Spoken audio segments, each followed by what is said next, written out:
Of all the puzzle games I've had the pleasure of playing, Concrete Jungle is among the most unusual. Much like Tetris, I find myself returning to it over and over again, and much like Tetris, it's about making things fit. That said, the similarities end there. What you should know about Concrete Jungle is that it's a mashup of game genres. It's a turn-based strategy game, a city-building game, a card game, a board game, and a puzzle game. Though the game mashes together all these elements, it remains wonderfully accessible. It's sophisticated, but it's not a concrete jumble. The premise of Concrete Jungle is quite simple. You're given a deck full of cards based on the character you selected, and each card is either a building or a modifier that affects buildings that you place on the play space, a grid of tiles that will vary in size from level to level. Your goal is to bring property values up with nice things such as parks, while raising the level of your economy with industry, but beware. A factory may be good for the economy, but it will drop nearby property values and must be placed with care.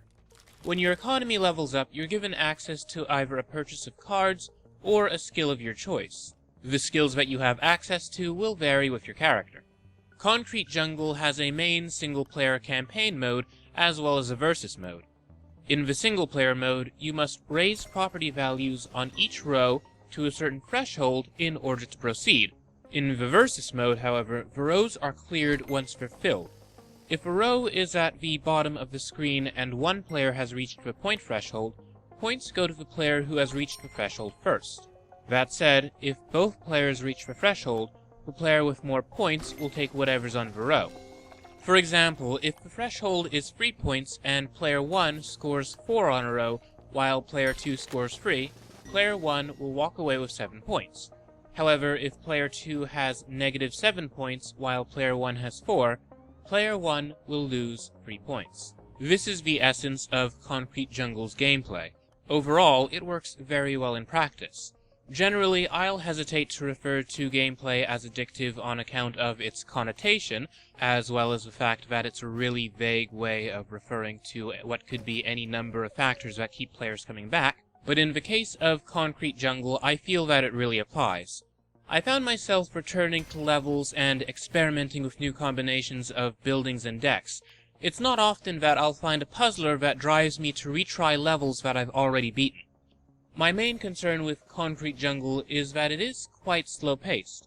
Admittedly, it's a much quicker game than if it were a literal board game. That said, it is a puzzler that you really have to be in for the long haul with. It's not the sort of puzzle game that you can easily pop in and out of. This isn't inherently a bad thing. If you enjoy coming up with strategies, if you're looking for games that keep you thinking, you will have a great time with Concrete Jungle. That said, it's unlike any other strategy puzzle game you've played before. Concrete Jungle has a lot of replayability. Again, much like referring to a game as having an addictive quality, referring to it as having a lot of replayability is something that calls for proper explanation. The replayability of Concrete Jungle comes from having a nicely fleshed out campaign with lots of ways to win, or lose. In addition to this, there's also the aforementioned versus mode against either the AI, or against a local opponent, as well as a Zen mode. It's difficult to grow bored with Concrete Jungle. Aesthetically, I'm rather pleased with the game. The art reminds me a little bit of Impressionism, with a rather hearty dose of realism. At least, that's the impression that I came away with. I didn't find myself growing bored with the visuals of Concrete Jungle even after dropping Farmhouse for the 50th time. There's an inviting quality to the look of the game. It's bright, clean, and makes good use of color without being garish. Visually, I have nothing to complain about. The music of Concrete Jungle is gentle, inoffensive, and a touch repetitive. Honestly, the soundtrack isn't really memorable. It's just gentle, background atmospheric music. There's nothing wrong with that, mind you, but I think the game would have benefited from having a greater selection of music in the soundtrack. That said, it's not bad. Something that really surprised me about Concrete Jungle was how much story and character the game actually has. As mentioned before, different characters have different sets of cards. You unlock these characters during the game's campaign levels. What really gives this element of the game that special pizzazz, however, is that at the beginning and end of each campaign level, the characters will talk to one another. Lainey? Giles, is that you? Hi, girl. It's been 7 years. It's great to see you. How's the band? We split up after you left. I tried to take over as lead singer, but turns out hardcore punk and my accent don't mix well. The audience thought we were a comedy pirate band.